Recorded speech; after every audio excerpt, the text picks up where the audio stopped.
My name is Jonathan. I'm in my late 30s, and for most of my adult life, I've worked in a role that keeps me just slightly out of focus, close enough to observe, far enough to be underestimated. I've been described as reliable, quiet, and even unremarkable. The kind who listens more than she speaks. The kind who, if she disappeared from a room, might not be noticed right away.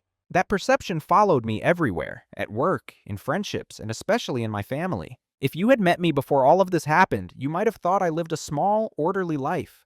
No scandals, no public battles, no dramatic exits. I was the son who showed up early, stayed late, and didn't ask uncomfortable questions. The one who handled logistics when emotions ran high. The one people trusted with keys, documents, and silence. This story is not about revenge. It's not about exposing anyone for the sake of humiliation. And it's not about rewriting myself as a hero after the fact. It's about what happens when truth surfaces too late for apologies, and exactly on time for clarity. I learned the family secret at my father's funeral because that is where everything finally aligned. Not because something exploded in that room, but because something settled. And when I say the truth came out after the coffin was closed, I mean that literally and emotionally. There was no confrontation at the graveside, no dramatic scene, just information arriving when denial could no longer protect anyone. Over the next hour or so, I'm going to walk you through this story as honestly as I know how. I'll tell you who I was in my family, how small dismissals became normalized, and how silence, my silence, slowly transformed from habit into choice. I'll share how I discovered something that reframed my entire childhood, and why knowing the truth didn't make me angry, but precise. This is a story about emotional justice, not emotional release. About quiet dominance, not loud power. About what happens when someone everyone overlooks stops needing to be seen in order to act. If you're expecting explosive confrontations or cinematic revenge, this may not be the story you're used to. What I can promise instead is restraint, honesty, and a perspective shaped by time rather than impulse. I'm telling this now because I know I'm not the only one who has stood at the edge of a family narrative, sensing that something was missing, something unnamed. And I wonder, have you ever felt that quiet certainty that the story you were given wasn't the whole truth? In my family, I was the dependable one. Not the favorite, not the problem, just the one who could be counted on to fill gaps without being asked. If someone needed a ride, I was already there. If paperwork needed sorting, it somehow ended up in my hands. If emotions ran too high, I was expected to stay calm, almost neutral, like emotional insulation between louder personalities. They didn't say this out loud, of course. Roles like that are never announced. They're assigned quietly, through repetition. At family gatherings, I was the one people spoke around not to. Conversations would pass over my head as if I were furniture, useful, familiar, and ultimately invisible. If I offered an opinion, it was acknowledged with a nod and then gently set aside. No one argued with me. No one challenged me. They simply didn't adjust. I learned early that being agreeable made things smoother, that not needing much made it easier for me to keep around. My father used to say I was low maintenance, and it was meant as praise. I wore that label for years without realizing what it cost me. What's strange is that I wasn't unhappy all the time. In fact, I told myself I preferred it this way. I wasn't competing for attention. I wasn't caught in constant conflict. I had my own life, my own routines. On the surface, everything looked balanced. But invisibility isn't the same as peace. When people don't see you as someone who might object, they stop checking where the line is. Decisions get made without consulting you. Assumptions get layered on top of your silence. Over time, you become less a person and more a function. In my family, my function was continuity. If my mother needed reassurance, I was expected to provide it. Quietly. If my siblings disagreed, I was the buffer. The one who smoothed over holidays, managed schedules, remembered birthdays, and kept secrets that weren't technically mine. I was trusted, but not considered. Relied on, but not consulted. And my father saw me as steady, predictable, someone who would always do the right thing, which in his mind meant the least disruptive thing. I don't remember him asking me what I wanted, not in any serious way. He assumed my alignment because I never contradicted him. And because I never contradicted him, he assumed there was nothing to contradict. That's how underestimation works. It feeds itself. I became very good at observing without reacting, at noticing patterns without naming them, at remembering things others forgot because remembering didn't require permission. No one stops you from noticing. From the outside, it probably looked like I lacked ambition within the family, that I was content on the sidelines. That I didn't mind being the background presence while others took center stage. The truth is more precise than that. I knew exactly who I was to them. I just didn't yet understand what that position allowed me to see. When you're not treated as a threat, people speak freely around you. They say things they'd never say to someone they believed might push back. They leave documents unattended. They gloss over details. They assume your silence is agreement, not attention. At the time, I didn't think of this as leverage. I didn't think of it as anything at all. It was simply my place in the family ecosystem, useful, quiet, overlooked, and I played it well. Not because I was weak, but because I was trained to be harmless. If you had asked me then who I was to my family, I would have said something polite, something vague. The responsible one, the peacemaker, the easy child. What I wouldn't have said, because I didn't yet have the language for it, was that I was the one everyone assumed would never change the outcome. They were wrong, but not yet. At that stage, I was still living inside the role they'd assigned me, still believing that staying quiet was the same as staying safe, still mistaking endurance for virtue. I didn't know then that every role has a blind spot built into it, and I didn't yet realize how much information passes through the margins. But I was already watching, and I was already remembering. The first time something felt wrong, it didn't arrive as a shock. There was no raised voice, no accusation, no dramatic reveal. It was small enough to be dismissed, which is why everyone else dismissed it so easily. It happened during a routine family conversation about my father's finances. Nothing unusual, just practical talk. He was getting older, slowing down, and there were documents to organize. Wills, accounts, responsibilities. I was there because I was always there when things needed structure. At some point, my father said, almost casually, "Your brother will handle the important parts." He didn't look at me when he said it. He didn't need to. The sentence landed in the room and settled like dust. I remember waiting for the follow-up, the clarification, the acknowledgement that I would, of course, be involved in some way. It never came. Instead, my mother nodded. My brother accepted it without comment. The conversation moved on, as if something obvious had just been stated. I told myself it didn't matter, that it was logical, that my brother was older, louder, and more visibly assertive, that families have habits, and this was just one of them. I smiled. I poured more coffee. I stayed. But something in me registered the moment as a cut. Not deep enough to bleed, but precise enough to be remembered. It wasn't about money, or authority, or control. It was about an assumption. The assumption that I would not need to know. The assumption that I would not ask. The assumption that I would not notice. That assumption had been made before, in smaller ways. Being left out of certain discussions. Decisions were presented to me as conclusions rather than questions. Information filtered for my own good. This time, though, it felt different. Maybe because the topic carried weight, or maybe because for the first time I realized the exclusion wasn't accidental. Still, I didn't say anything. Silence had always been my currency. Speaking up would have disrupted the dynamic, and disruption had consequences. I'd learned that early, so I rationalized it. I told myself I was being spared stress, that my father was simplifying things, that it wasn't personal, it was just efficiency. That's the thing about subtle disrespect. It comes wrapped in reasonable explanations. It borrows the language of practicality, so you feel foolish questioning it. Over the next few weeks, I noticed more moments like that. My father was asking my brother's opinion on matters I was more qualified to assess. Conversations stopped when I entered the room.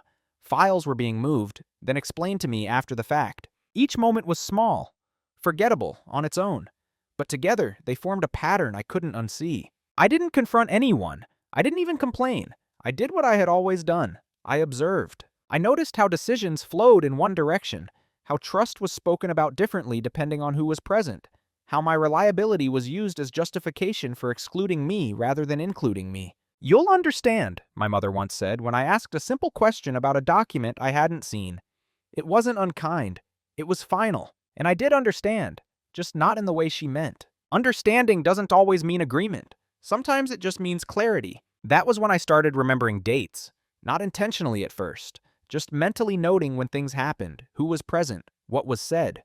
It felt like organizing a drawer you hadn't realized was cluttered. I didn't know why I was doing it. I wasn't planning anything. I wasn't angry enough for that. I was just awake. The first small cut didn't change my behavior. Outwardly, I was the same. Helpful, quiet, available. But internally, something shifted. A layer of trust thinned, not disappeared, just weakened enough for light to pass through. And once light gets in, you start to see details you were never meant to see. No one else noticed that moment as significant. If you ask them, they probably wouldn't even remember it. It was too mild, too reasonable, too forgettable. But I remembered it clearly, because it was the first time I understood that my silence wasn't being respected. It was being counted on. After that first small cut, nothing changed on the surface. And that was the most dangerous part. When disrespect arrives quietly, it doesn't demand a response. It waits for you to absorb it, normalize it, and make it part of your internal landscape. That's exactly what I did. I told myself I was being sensitive, that families are imperfect systems, and this was just friction. I reminded myself of all the times my parents had relied on me, trusted me, praised me for being the reasonable one. Surely that counted for something. So when more decisions were made without me, I adjusted. When conversations happened in rooms I wasn't invited into, I accepted the summary afterward. When my brother began speaking for me, "Jonathan's fine with that.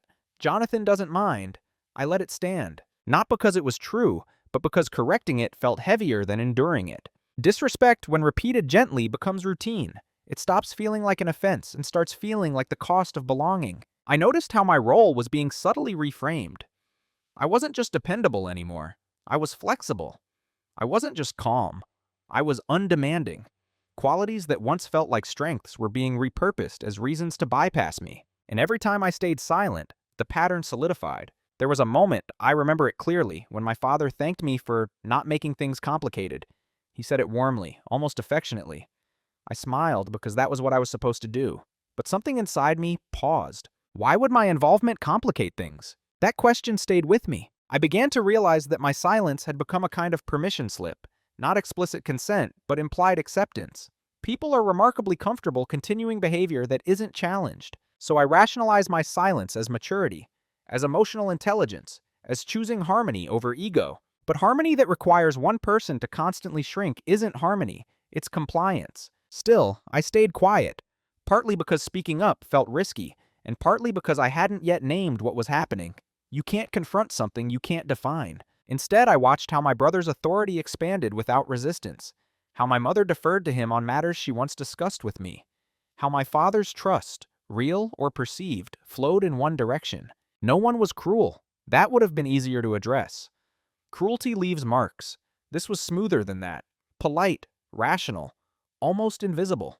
At times, I wondered if I was imagining it, if I were projecting meaning onto ordinary family dynamics.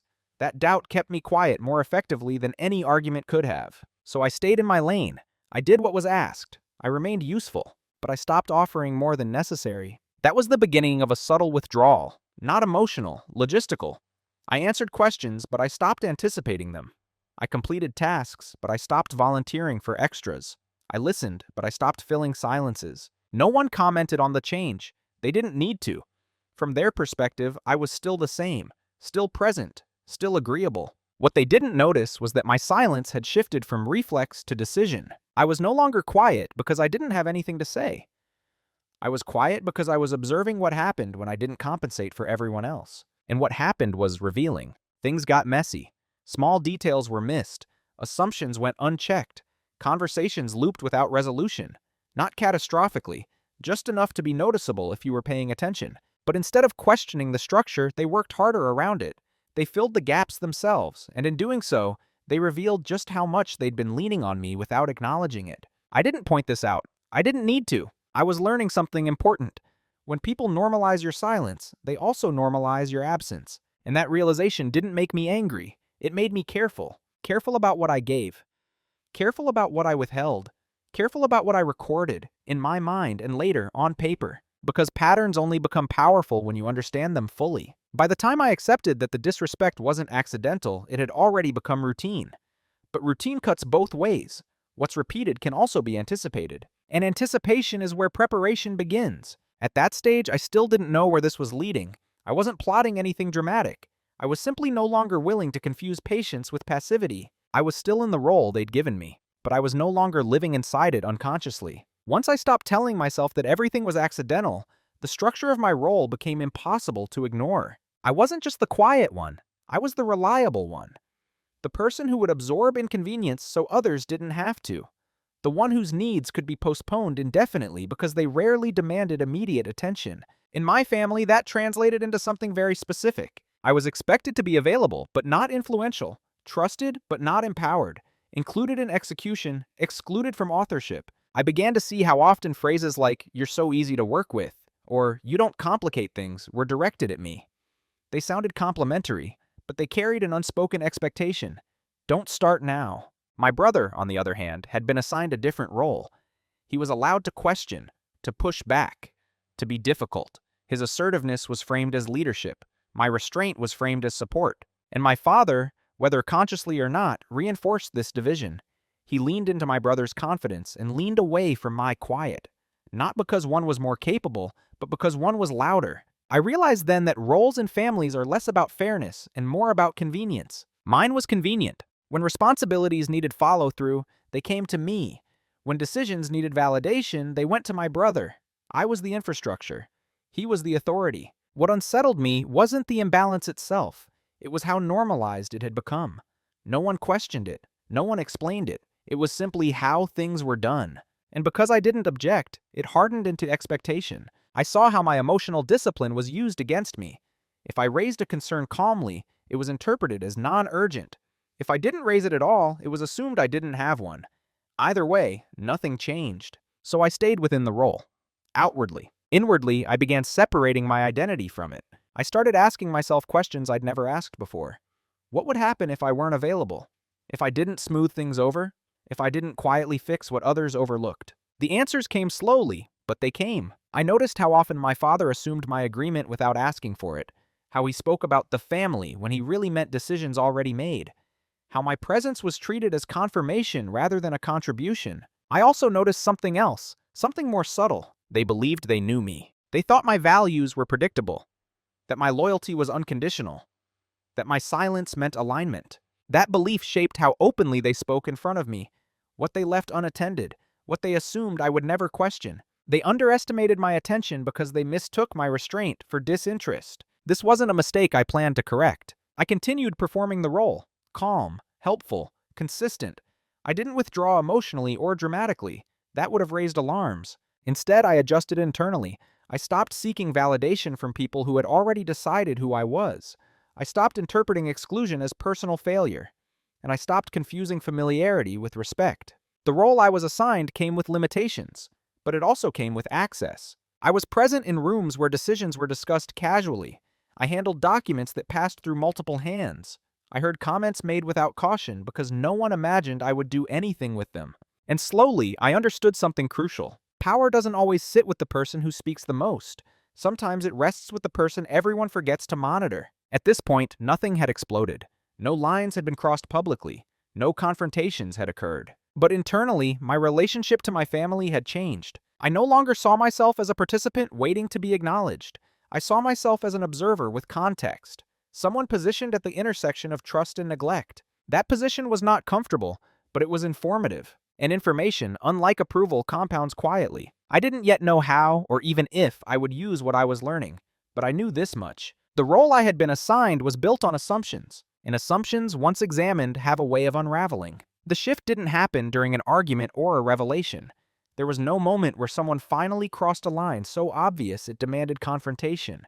That would have been easier to explain, easier to justify. Instead, it happened on an ordinary afternoon, in a quiet room, with no one else present. I was at my parents' house, helping my father organize some old files. He had asked me to do it because I was good with details, a phrase that had followed me my entire life. The task itself was mundane, sorting papers, labeling folders, deciding what could be discarded. At some point, my father stepped out to take a phone call. I continued working, not rushing, not snooping, just doing what I'd been asked to do. That's when I noticed a folder I hadn't seen before. It wasn't hidden. It wasn't locked away. It was simply placed where someone assumed it wouldn't be questioned. The label was vague, handwritten, and out of date. I didn't open it right away. That pause mattered. I remember sitting there, my hands resting on the table, aware that whatever I did next would alter something internal. Not the family dynamic, at least not yet, but my own understanding of it. Eventually, I opened the folder. Inside were documents that didn't align with the narrative I'd grown up with. Not dramatic evidence, not a single explosive page, just inconsistencies. Names appearing where I didn't expect them. Dates that didn't match the story I'd been told. Financial arrangements that suggested decisions had been made long ago without transparency. Nothing illegal, nothing sensational, but enough to confirm a quiet suspicion. I had never been told the full truth. I didn't feel angry. I felt steady, as if something I'd been carrying unconsciously had finally found its shape. When my father returned, I closed the folder and continued sorting.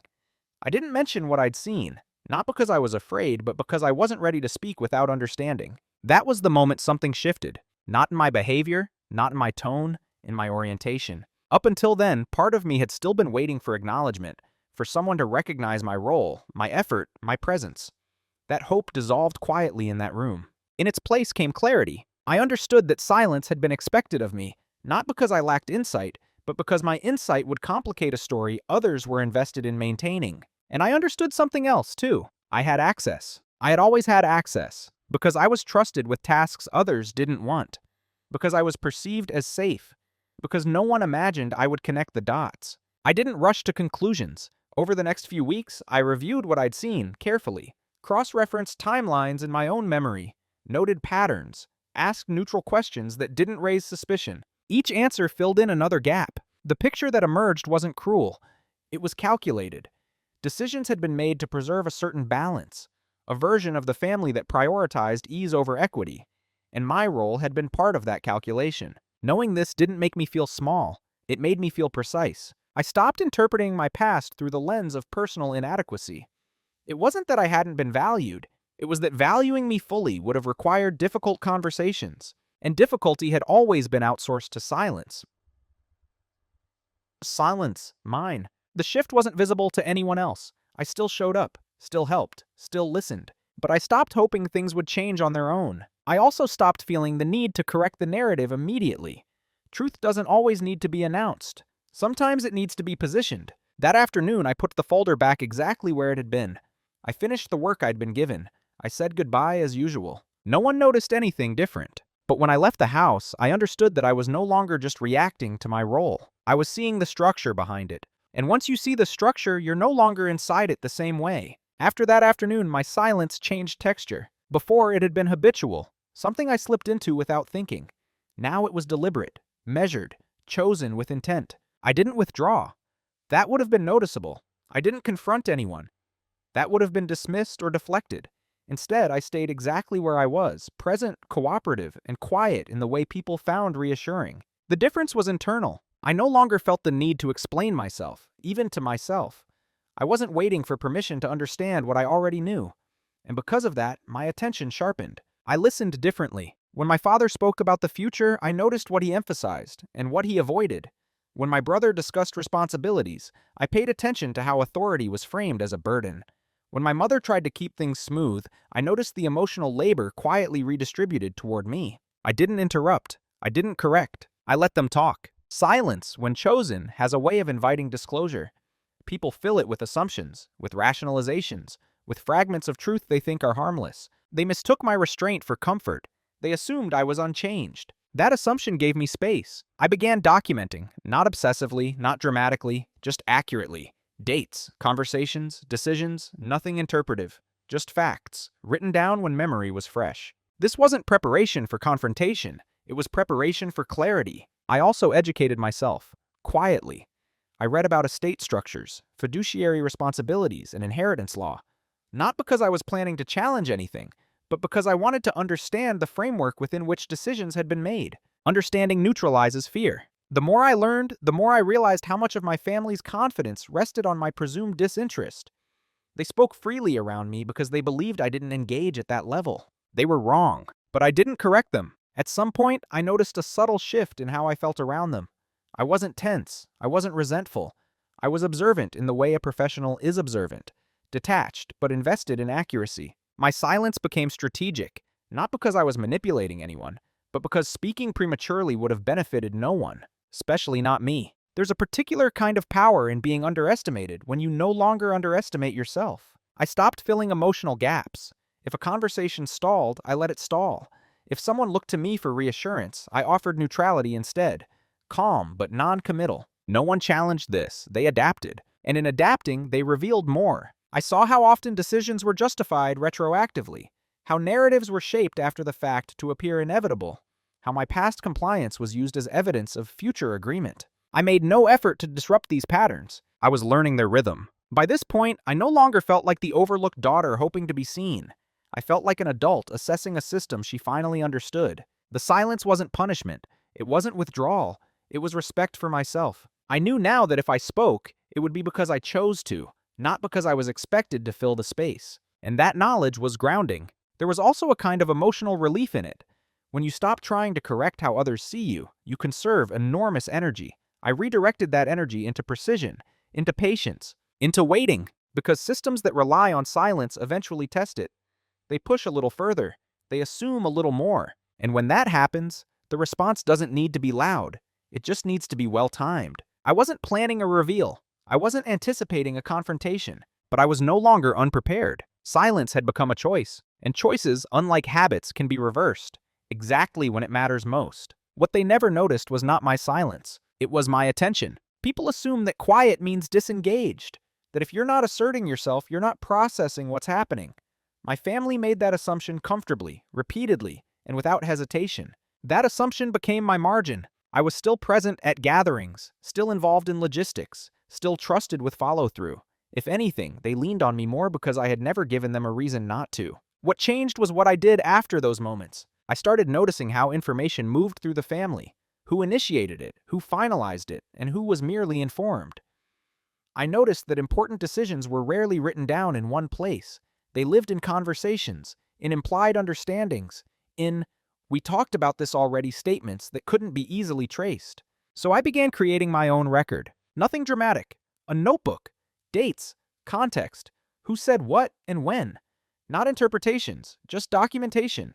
The same way I would document a project at work to avoid confusion later. I also began asking questions, but very carefully framed ones. Not "why wasn't I told?"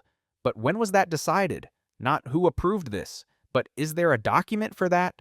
Neutral questions don't trigger defensiveness. They invite explanation. And explanations are revealing. I noticed how often answers were vague when they should have been specific. How frequently do people rely on memory instead of records?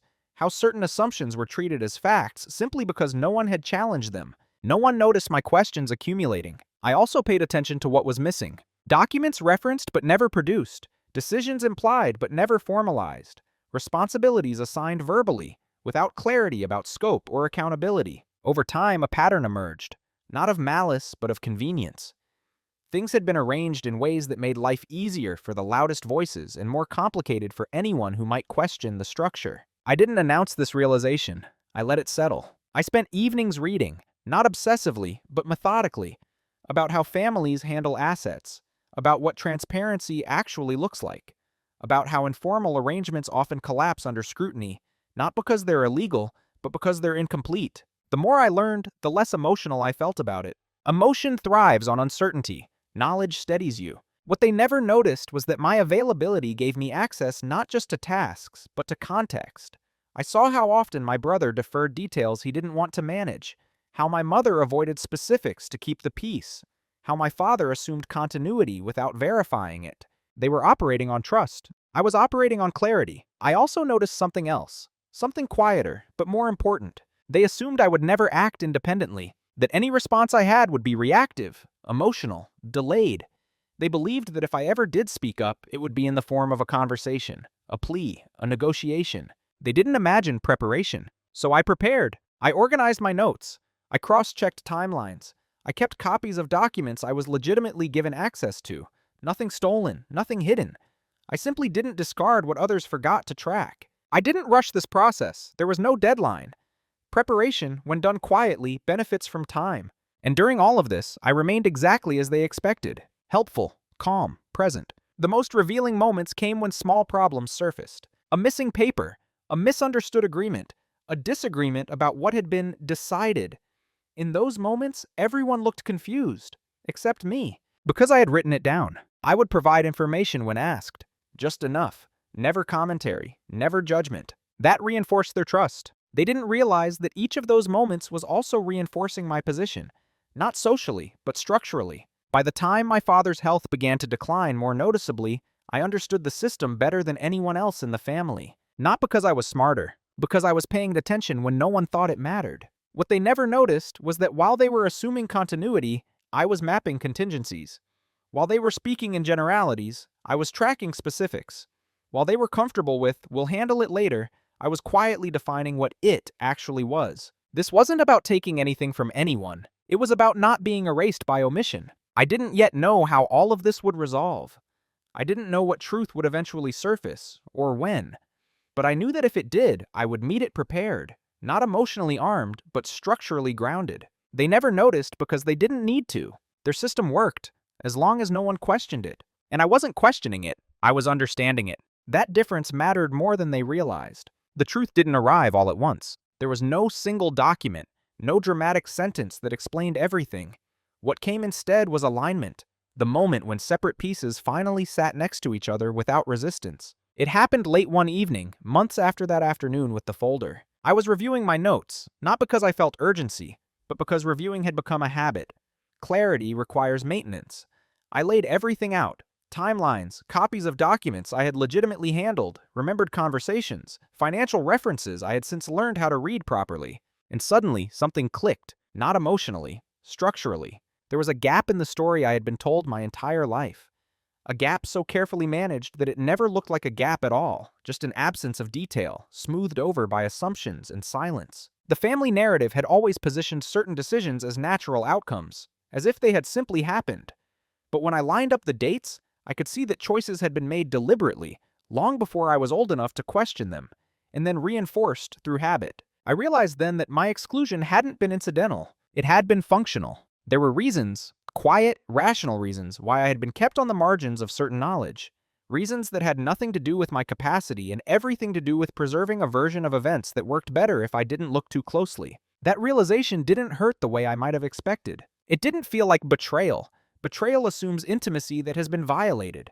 This felt more like reading fine print you were never meant to read, not because it was forbidden, but because it would slow things down. I sat with that understanding for a long time. I didn't call anyone. I didn't confront anyone. I didn't even write anything new that night. I just let myself see the truth without reacting to it. And that was important, because reaction would have pulled me back into the role I'd outgrown, the emotional participant seeking acknowledgement. I wasn't that anymore. I was someone holding information. Information that didn't need to be announced to be real. The truth reframed my entire childhood. Not as neglect, not as cruelty, but as management. I had been managed, positioned, kept reliable and close, but never central. That knowledge didn't make me feel powerless. It made me feel complete. For the first time, my memories aligned with my instincts. The small cuts, the normalized exclusions, the roles were assigned without discussion. They all made sense now. Not as personal failures, but as outcomes of a system designed for efficiency, not equity. I understood then why my silence had always been so valuable to them, and I understood why breaking it impulsively would have served no one. The reveal was private, and it stayed that way. I didn't mark the moment. I didn't frame it as a turning point. I simply adjusted how I saw everything that came before and everything that would come after. From that point on, my patience was no longer endurance. It was a strategy. I began thinking not about what I wanted to say, but about what I wanted to change. And I realized something critical. Change didn't require confrontation. It required alignment between truth and action. I didn't feel the need to punish anyone with this knowledge. Punishment would have implied moral superiority. This wasn't about that. It was about refusing to continue participating in a narrative that depended on my partial understanding. So I waited, not passively, intentionally, because once you know the truth, timing matters more than volume. And I knew, without drama, without urgency, that the moment to act would come. Not because I forced it, but because systems built on omission eventually exposed themselves. The reveal had given me clarity. The clarity gave me patience. And patience, I had learned, was something my family consistently underestimated. Knowing the truth didn't immediately tell me what to do with it. That was the most sobering part. Information creates responsibility, but it doesn't dictate action.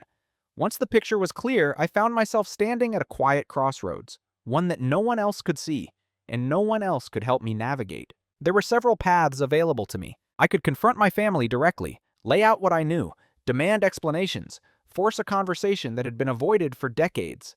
That path promised emotional release, but it also guaranteed chaos. It would have turned the truth into a weapon, and I had no interest in that. I could stay silent forever, continue playing the role that made everything easier for everyone else.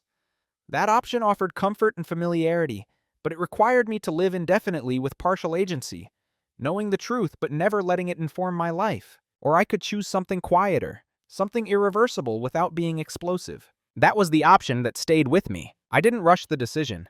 I tested it mentally, from every angle. I asked myself what I wanted, not in terms of outcome, but in terms of integrity. What would allow me to live with myself 10 years from now? The answer surprised me with its simplicity. I didn't want acknowledgement. I didn't want an apology. I wanted alignment. I wanted my actions to reflect what I now understood without requiring anyone else's permission. That meant stepping out of the role I had been assigned, not through confrontation, but through choice. Once I saw it that way, the decision became clearer. I would act independently, within the rules, without announcement. I would stop organizing my life around a family narrative that depended on my silence. And I would do so in a way that didn't require anyone else to change, because waiting for others to change had never served me. This wasn't about taking something from them. It was about no longer giving something away. I understood that this choice would have consequences. Some relationships would cool. Some assumptions would collapse. Confusion would arise. But confusion wasn't harmful, and I was no longer willing to protect others from the discomfort of reality at my own expense. The decision wasn't dramatic. There was no vow, no symbolic gesture, just a quiet internal line drawn. From that point on, I would only participate in what I fully understood and freely chose. Everything else would be handled differently. I didn't share this decision with anyone. I didn't need validation. In fact, validation would have complicated things. It would have pulled the decision back into the emotional economy of the family. This needed to remain mine. What made it irreversible wasn't the action itself. It was the shift in how I saw my responsibility. I was no longer responsible for maintaining equilibrium at all costs.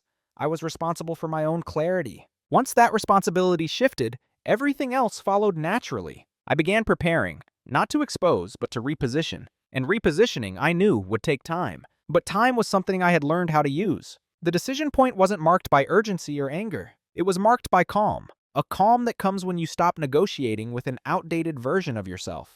Once the decision was made, I didn't announce it, even to myself.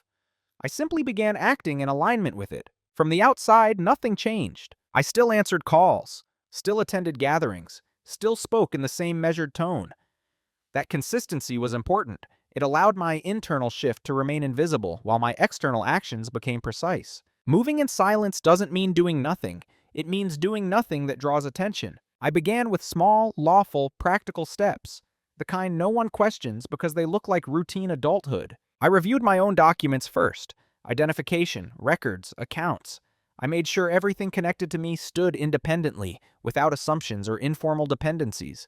It wasn't about separation, it was about definition. I sought professional advice quietly, not framing anything as a dispute, just as due diligence. I asked neutral questions, the same way I always had. What would you recommend in this situation? What are the standard protections people overlook? Those conversations were clarifying. They confirmed something I already suspected. Many arrangements that feel stable are simply untested. They rely on trust, habit, and silence to function. I didn't challenge those arrangements. I stepped outside of them. I adjusted how I handled requests, not refusing them, just asking for clarity where I had previously filled in gaps. Can you put that in writing? What's the timeline? Who's responsible if that changes? Each question was reasonable. Each answer revealed something. I also stopped offering emotional labor as a default. If someone needed reassurance, I listened, but I didn't resolve. If tension arose, I didn't smooth it automatically. I allowed moments to remain unresolved. This wasn't punishment. It was accurate. I noticed that when I stopped compensating, others became more careful, more deliberate. Not kinder, just more aware. Still, no one suspected anything. Why would they? From their perspective, I was still cooperative, still calm, still reliable. What they didn't see was that my reliability now had boundaries. I wasn't acting against anyone. I was acting for myself. This distinction mattered. The more I moved quietly, the more I realized how little resistance there was to someone stepping out of an invisible role. No alarms went off. No confrontation followed. Instead, there was a gradual redistribution of responsibility.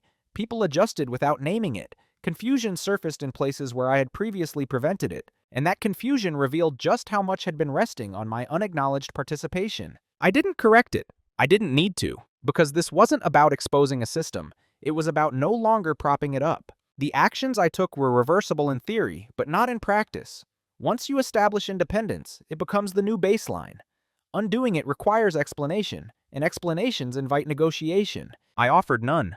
There was a sense of quiet momentum during this time. Not excitement, not fear, just forward motion. I wasn't rushing toward an outcome. I was creating conditions. Conditions where truth could surface without my intervention. Conditions where assumptions would eventually fail on their own. I didn't know when that would happen. I only knew it would, because systems that depend on silence eventually collide with reality. And when they do, the person who has already stepped into clarity doesn't need to raise their voice. They only need to stand still. The consequences didn't arrive as a single event. They surfaced the way structural weaknesses always do, through small failures that no one can quite explain. At first, there was confusion, a document no one could locate, a responsibility that everyone assumed belonged to someone else, a decision that had been understood but never clearly defined. These moments were minor, but they disrupted the smoothness my family was accustomed to. And for the first time, I didn't rush in to fix them. I watched, not with satisfaction, with attention. My brother became visibly frustrated by details he had never managed himself. He complained about inefficiency, about things being more complicated than they needed to be. My mother tried to compensate emotionally, smoothing conversations that now stalled awkwardly. My father, already tired, grew quieter. They felt a loss, but they couldn't name it, because what they were missing wasn't a person. It was a function. My function. They didn't accuse me. There was nothing to accuse. I was still present, still cooperative, still polite. I simply wasn't compensating anymore. And without that compensation, the system would be strained. I noticed how often conversations circled back to "Jonathan usually handles this," followed by a pause. The sentence was rarely completed. No one said, "Why isn't she?" Because asking that question would have required acknowledging how much had been assumed. Instead, they adjusted uncomfortably. Responsibilities were redistributed clumsily. Authority was exercised without follow-through. Emotional tension increased, not dramatically, but persistently. It was during this period that my father's health declined more rapidly. Hospital visits became more frequent. Decisions carried more weight. And still, no one invited me fully into the center of those decisions. They leaned on habit. They assumed continuity. But continuity requires maintenance. I provided information when asked. Only information. No guidance. No reassurance beyond what was appropriate. I didn't withhold anything. I simply didn't supply what I was no longer responsible for. This distinction mattered. The consequences weren't punitive. They were revealing. My brother struggled with accountability once oversight became unavoidable.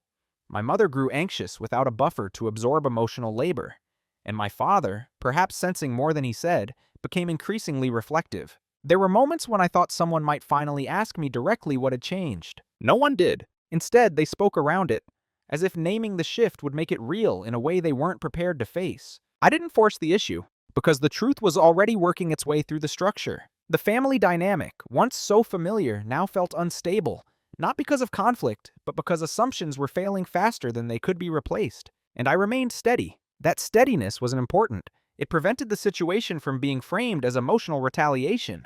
There was nothing to argue with, no behavior to criticize, only absence, only consequence. When my father passed, it happened quietly. No unfinished arguments, no dramatic reconciliations, just an ending. At the funeral, people spoke about unity, about family, about legacy. I listened. The truth didn't come out that day. Not yet. But the foundation was already cracked. They just didn't know it. After the funeral, there was a brief period where everyone behaved as if things might return to normal. Grief has a way of creating that illusion. It encourages politeness, temporary restraint, a shared silence that feels almost like unity. For a few weeks, conversations softened, edges blurred. People spoke carefully, as if something fragile were resting between us. But fragility doesn't repair structure. Once the formalities ended, the gaps became impossible to ignore. Questions started surfacing, not dramatic ones, but urgent ones, about documents, about authority, about decisions that had apparently already been made, but no one could fully explain. At first, there was confidence, assumptions that answers existed somewhere, that clarity would emerge if the right person were asked. Then there was irritation. Then unease. I noticed how often my name came up in those conversations, always indirectly. Did Jonathan ever mention, "Maybe Jonathan knows where"? Jonathan was usually involved in. The sentence never finished with a request. They were still operating under the assumption that I would step in automatically, that I would bridge the confusion before it became uncomfortable. I didn't. Not because I wanted to watch them struggle, but because stepping in now would have recreated the old pattern. The one where my presence absorbed consequences others never had to face. So I stayed consistent. When asked directly, I answered, precisely, factually, without commentary. When not asked, I remained silent. That silence unsettled them more than anger ever could have. My brother grew defensive. He insisted that things were under control, even as it became clear they weren't. He spoke louder, asserted authority more aggressively, and grew frustrated when that authority failed to produce clarity. My mother oscillated between reassurance and anxiety. She tried to smooth things over emotionally, but the tension kept resurfacing. There was too much uncertainty, too many unresolved details. And then came the realization, slow, dawning, and deeply uncomfortable. They needed me, not emotionally, structurally. And by the time they recognized that need, it was too late to restore the old arrangement. Because the arrangement had depended on something they could no longer assume, my automatic compliance. There were moments, quiet ones, when I could see the question forming behind their eyes. Why didn't you say something sooner? But that question had no clean answer, because I had been saying something, for years, just not out loud. The panic didn't explode, it seeped in. Missed deadlines, contradictory interpretations, professional conversations that suddenly required preparation that no one had done. Every attempt to fix things revealed how little structure there actually was. They tried to recreate certainty through conversation, through reassurance, through insisting that things would work out. But certainty doesn't come from tone. It comes from groundwork, and that groundwork had always been invisible, because I had been doing it. There was one moment, in particular, that stays with me. My brother asked me, almost casually, if I could just take a look at something and help straighten it out, the way he used to, as if nothing fundamental had changed. I looked at the document. I saw the errors. I understood the implications. And I handed it back. Not fixed, not annotated, just returned. I think this needs professional review, I said calmly. That was it. No accusation, no refusal, just accuracy. His reaction wasn't anger. It was confusion, as if a familiar door had failed to open. That was when I knew. Even if I wanted to restore the old dynamic, I couldn't. Not without betraying myself. And even if they wanted to fix things now, they didn't know how, because they had never fully understood how things had worked in the first place. The panic, when it came, wasn't loud. It was the realization that the person they thought would always be there to quietly hold everything together had already stepped out of that role. And that realization came after the coffin was closed. Too late for explanations. Too late for reframing the past. Too late to pretend this was just a misunderstanding. The system they had relied on no longer existed, and I wasn't going to rebuild it for them. The confrontation, when it finally happened, didn't feel like one. There was no raised voice, no dramatic reveal, no moment where I laid everything out and waited for a reaction. That kind of confrontation belongs to people who still need something from the outcome. I didn't. It happened in my mother's living room, weeks after the funeral. The house was quieter than it used to be, not just because my father was gone, but because the structure he'd presided over no longer held. We were sitting across from each other, my mother, my brother, and me. Documents spread across the table, tension present but unspoken. My brother broke the silence first. "We need to talk about how things are being handled," he said. Not what had been handled, not why, just how. I listened, I always did. He spoke about pressure, about responsibility, about how much there was to manage now. He framed it as a burden, not an authority, as if naming the weight might excuse the gaps. When he finished, my mother looked at me, not accusing, not pleading, expectant. That look would have pulled me back once. It would have activated the part of me trained to smooth, to reassure, to step in. But that part no longer ran the room. "I agree that clarity matters," I said calmly. "That's why I've been careful not to act without full understanding." The words landed softly. No one interrupted me. I continued. "For a long time, I filled in gaps without being asked. That worked until it didn't. I'm not doing that anymore." There was no anger in my voice, no edge, just a fact. My brother frowned, confused more than defensive. "Are you saying you won't help?" "I'm saying I won't compensate." "Compensate," I replied. "There's a difference." That was the moment the air changed. Because compensation had been invisible for so long, naming it made it real. My mother tried to reframe it gently. "We've all been doing our best." "I know," I said, and I meant it. But best intentions don't replace structure. They waited. I didn't elaborate. Silence does something powerful in moments like that. It forces others to sit with what's been said instead of reacting to tone. Finally, my brother asked the question he'd been avoiding. "Why didn't you say something sooner?" I looked at him, not unkindly, not sharply. "I did," I said, "just not in the way you expected." I didn't list examples. I didn't defend myself. I didn't recount history, because this wasn't a trial. It was a boundary. "I'm not angry," I added, "and I'm not asking for anything. I'm just being clear about what I will and won't take responsibility for. That clarity unsettled them more than accusation ever could have. There was no argument to win, no emotion to manage, nothing to fix in the moment. My mother nodded slowly, as if understanding something she hadn't had words for before. My brother leaned back, silent. We didn't resolve everything that day. We weren't supposed to. The confrontation wasn't about resolution. It was about alignment. When I left, I felt calm, not relieved, not triumphant, just grounded. I hadn't demanded change. I hadn't exposed secrets. I hadn't rewritten the past. I had simply removed myself from a role that depended on my silence. And for the first time, that was acknowledged. Not emotionally, but structurally. No one chased after me. No one tried to reopen the conversation. They didn't need to. The message had been delivered without heat. And because of that, it couldn't be dismissed as emotion. Who I am now is not a reaction to what happened. That matters to me. For a long time, I worried that stepping out of my old role would harden me, that clarity would turn into bitterness, that distance would feel like a loss. Those fears were quiet, but persistent, echoes of a version of myself that believed harmony required self-erasure. They were wrong. What replaced that version of me wasn't anger, it was a definition. I didn't become colder, I became more precise. I didn't lose empathy. I learned where it belonged, and where it had been overextended. My relationships changed, but not all of them weakened. Some became quieter, some became more formal, a few became unexpectedly honest.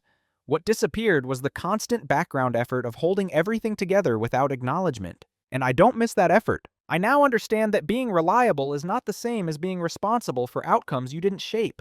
That silence is not virtuous when it's expected rather than chosen. That proximity does not guarantee respect. Most importantly, I understand myself differently. I no longer measure my value by how easy I make things for others. I don't anticipate needs that haven't been expressed.